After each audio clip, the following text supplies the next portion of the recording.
Hey everyone, welcome back. We're going to be getting into some more Reddit stories. If you enjoy the video, make sure to leave a like and subscribe. Now, without further ado, let's begin. This story was posted by a user named A Quiet Borderline in the Nuclear Revenge subreddit. The post is titled A Mother's Instigation, A Daughter's Completion. I have promised my late friend that I wouldn't share this story until at least a year after her death. That time has passed, and this is nothing short of beautiful. Cruel, but beautiful. I'm going to switch to first person POV. This is the story. As my late friend told me, I was an only child to two loving parents. Mom had a difficult pregnancy and an even harder labor.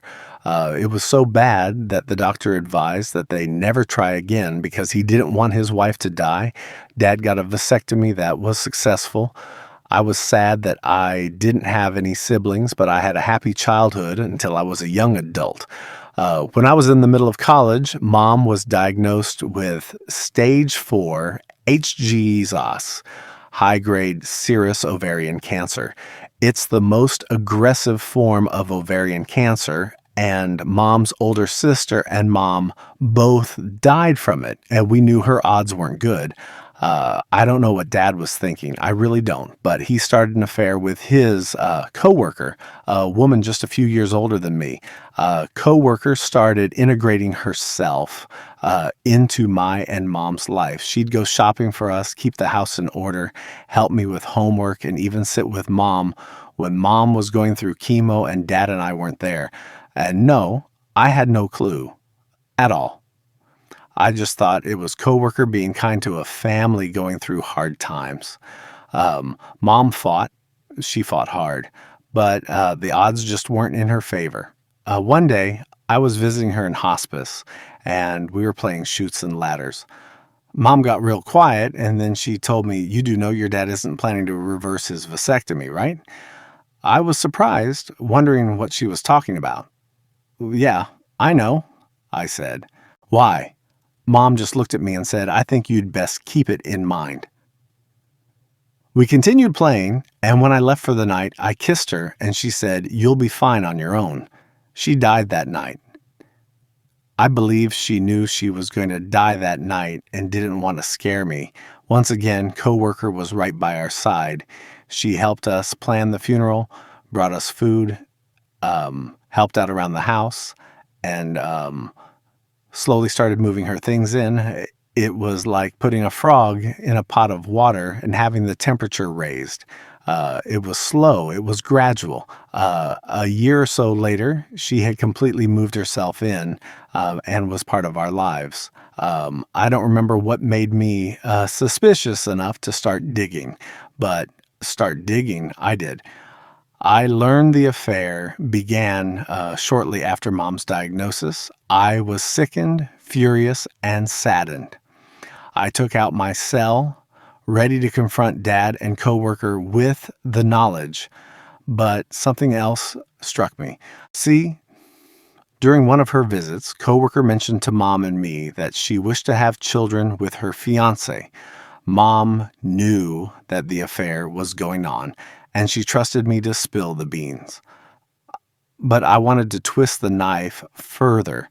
As a result, I decided to play the long game. It was a gamble, one that had a good chance of not paying off, but it was one I was willing to take.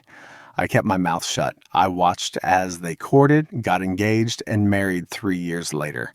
I squealed with delight when they announced their engagement to me, wore a proud smile on their wedding day, and made a toast at the reception. I even took extra steps to hide test results from Dad's urologist in such a way that coworker wouldn't find it, but Dad would. Believe me, I was internally screaming. I wanted the world to know the way they hurt Mom and me during her darkest hour. I got dangerously close several times, but I said nothing, knowing the payoff would be worth it. Time passed. We played happy family. I got married to my awesome husband and had children. Dad and coworker played doting grandparents, but I knew from the pained look on coworker's face that she was bemoaning her empty nest. Just as I was beginning to give up hope, the day came. Coworker and I had started the tradition of getting together for coffee shortly after Mom's death. We'd talk girl things again, as I internally screamed, laugh, cry, love, live, that sort of thing. That day, coworker was sad and sullen. I could tell she had been crying. I asked what was wrong. I couldn't believe my ears when I heard why. She was struggling to get pregnant for years, but assumed it was stress from work. Then her periods started coming fewer and farther between. She decided to go to the doctor and find out why. It turned out she was entering perimenopause, and her chances of successfully getting pregnant had dwindled. The doctor told her, in essence, her childbearing years were over. As I crooned sympathetic noises, coworker said, "It doesn't make sense. We tried so hard to have kids, but I wasn't able to get pregnant. I don't know why." It was then that I knew it was time. "You mean Dad didn't tell you?" I said. "Didn't tell me what?" she asked. I was fighting every chance to smile as I tried playing the "it's not my right to tell" and "I can't believe he didn't tell you" cards until she practically begged me. I should have won an Oscar for my performance. I told her about the vasectomy and that Dad had no intention of reversing it. You should have seen coworker. She completely deflated like a balloon. Her shoulders slumped. She bowed her head and she sobbed in her hands. I wanted to rejoice. I wanted to rub her face in it. I knew, though, that would make me look like the bad guy. So I hugged her and rubbed her back, telling her Dad was horrible for not telling her, that she deserved a different outcome and that he completely wasted her time. Again, I was fighting to not smile. When she left, I told her I would always be there for her, but I knew she wasn't going to be part of my life anymore. Why would she? I was the daughter of the man who betrayed her. Once she had left and I was alone, I wept with joy and relief that it paid off, but also deep sorrow that Mom hadn't been there to see it. That was the last time I saw or talked to coworker. A few weeks later, Dad called me in a fury. Coworker had packed her bags and left, slapping him with divorce papers. She yelled at him for not being honest with her that he had a vasectomy he had no intention of reversing, that he knew she wanted kids, and that she had wasted all of her childbearing years, and that he had left it to me to tell her. He then said, "How could you do that to us? We loved you." I then said in a cold tone, "You and Mom did a good job teaching me how to keep secrets." I hung up and that was it. I never spoke to him again either. Last I heard, he and coworker were divorced and everyone shunned him because of his keeping the secret. I know I won't be joining Mom after I die. What I did was cruel. It was horrible. I should have done what Mom wanted and spilled the beans beforehand instead of wasting coworker's youth and childbearing years. Even if she could adopt, she'd probably die before her children were fully grown, although it's hard to have compassion and mercy for a woman who integrated herself into my dying mom's life as she was screwing Mom's husband. TLDR. My friend's father had an affair as his wife was dying of cancer. His AP wanted children while he had a vasectomy he had no intention of reversing years before the affair began. Friend waited until AP's chances of getting pregnant were nil before telling her about the father's vasectomy. AP filed for divorce, and friend cut off contact with both the AP and her father. Sane for Cocoa Puffs said, he then said, "How could you do that to us? We loved you." What? So this moron kept his vasectomy a secret for decades and then blamed his daughter for not ratting him out decades ago? Even if you put the affair aside, How do you not have any conversation about having children with your wife who really wants children for decades? The only explanation I can think of is the father has been lying to his wife for decades and gaslighting her into thinking she's naturally infertile. I mean, pregnancy is something you discuss with your husband. She told him all about how she wants children, and this lunatic just pretends he's totally fertile. He planned to keep his wife blaming herself for his own infertility until he freaking died. All those things that people blame that guy on were true. He absolutely hid the truth from his wife until his daughter revealed it decades later. He wasn't framed, he was given rope, and he tied his own noose with it. Super shiny things said.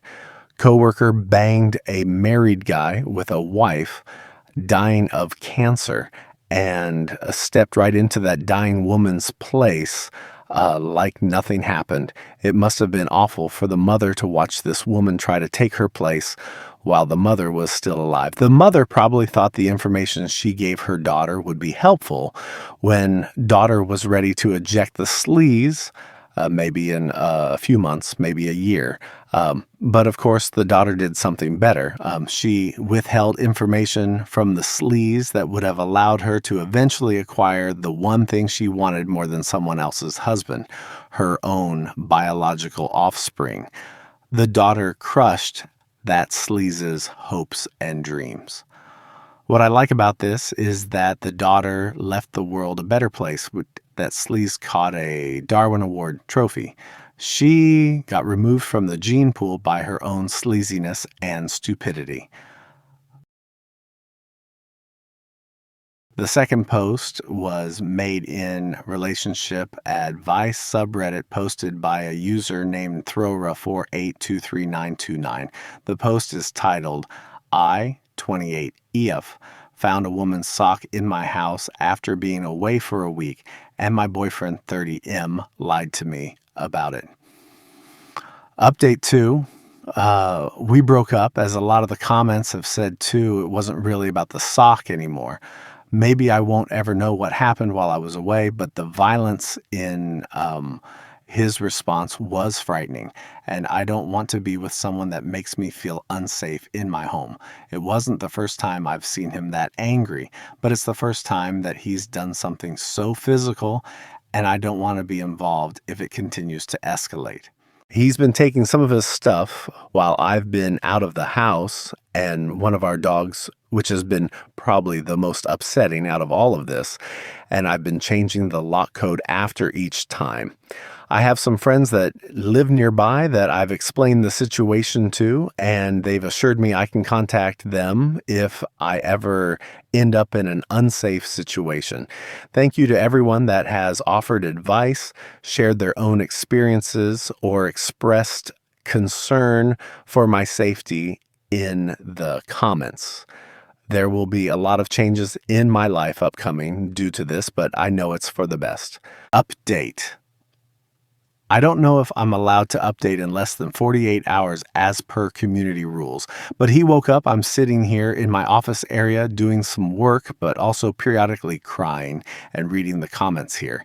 He came into the room and tried cuddling me from behind my chair. I was obviously stiff, and he asked me why I was mad at him. I said that I didn't know why he wasn't honest with me earlier about the sock. He said he didn't lie to me. I said I put the sock there on the table so he couldn't have. He said that he'd found the sock while cleaning and he'd tossed it aside, landing forgotten behind the shop vac. He then got super mad, saying that I'm always accusing him of cheating, swearing around and saying that he's not coming on our trip to my parents' house during the summer, and that he's staying at the house all summer, and that a friend of mine who was supposed to rent the house for work during the summer can't stay there then because he'll be here. I asked him why he was getting so mad and said that I'd been upset and I just needed an explanation and reassurance from him. He continued to lose it, stormed towards the door, and threw his cup full of coffee down the stairs. grabbed an old baseball bat that we keep by the stairs, and started hitting the step outside the door, yelling that he's not fucking cheating. Threw his lunch that he'd packed for work all over the steps and peeled off in his truck. Ooh. Original post. I was away for a week for work. He was off work nearly this entire time, as he works 1 week on, 1 week off. When I came home, my boyfriend had cleaned the house up quite extensively. Obviously not a crime in itself, but it was surprising and a little out of character. I usually have to do most of the cleaning, so it was unexpected. He'd even picked up some of my laundry that I'd left in the washroom and living room and put it in the basket. I was surprised, but I didn't think much of it. He started night shifts the day after I returned, and I was working days, so I came home from work after he'd left. I figured I'd spend some time cleaning the house too, as he'd done. There's a shop vac that had been sitting just outside of our bedroom door for a few weeks that I finally moved to the closet. When I moved it, I found a sock just behind it, a small ankle sock, obviously women's, in a brand that I've never seen before. I had a bad feeling by this point, but I put the sock on a table by my bedside and continued cleaning, intending to ask him about it when he returned from work early in the morning. When I asked him whose sock it was, he said he didn't know. He then said he found it on the stairs and thought it was mine, so he put it there. But I put the sock there. I doubt he'd even seen it around the house, or else it wouldn't have been behind the shop vac. And if he had seen it and thought it was mine, wouldn't he have put it in the basket with my other clothes that he'd put away? I told him that I put the sock there and asked him why he lied about putting it there. He said he didn't have anybody over and he didn't know whose sock it is. I left and got ready for work, and he went to sleep. Any advice on how to address this? Chup Acabrona said he lied about how the sock got there, first off. And when you confronted him about why he lied, he deflected with an entirely different answer. You didn't even ask about, I didn't have anyone over. But you didn't ask if he did. You asked why he lied. It doesn't really matter who the sock belongs to now. What matters is it's not yours. And he lied to you several times about it. Do you want to stay with someone who would lie about anything? Valkyrie's Ride 1 said, your boyfriend's unhinged reaction to you asking him why he lied is a huge red flag and reason to leave him. His behavior is that of an abuser. That sock could save you from being thrown down the stairs or being hit with a bat. You need to prioritize your safety. You are the only one that can. There is a reason when someone shows you who they are, believe them, is quoted so often. He has shown you he has an explosive temper and strikes out at things when angered. Believe him and leave before you are the thing he strikes. Why are you doing most of the housework? You work, and he is not your child, and he has every other week off. Thank you so much for making it to the end of the video. If you have made it to the end, it means that you can't get enough of these kind of stories. Anyway, thanks again for reaching the end, and I hope you all have an amazing day.